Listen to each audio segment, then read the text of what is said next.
কত দেখাচ্ছে? কত দেখাচ্ছে? চেক করবে কিভাবে? স্যার চেক করার জন্য এই মিটারের রোটাই সুইচটা, আমরা মাল্টিমিটার রোটাই সুইচটা প্রথমে 20 ভোল্টে সেট করব।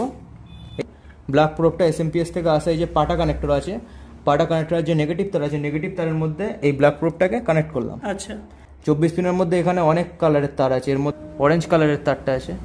স্যার অরেঞ্জ কালারের তারে 3 পয়েন্ট ঠিক আছে, 3 ভোল্টের আশপাশে আছে, ওটা ঠিক আছে।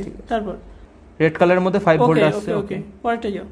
স্যার এইটা এই যে গ্রে কালারের যে তারটা আছে ওর মধ্যে 5 ভোল্ট আছে। আচ্ছা, তারপরে আমাদের এখানে যে ইয়েলো কালারের তারটা আছে, ইয়েলোটা দেখো, প্লাস 12 ভোল্ট আছে। আর এই ব্লু কালারের যে তারটা আছে মধ্যে -12 ভোল্ট থাকার কথা, -11, একটু কম আছে, একটু কম। এই পার্পল কালারের তারটা আমরা চেক করে দেখবো, স্ট্যান্ড বাই ভোল্ট হয় 5 ভোল্ট।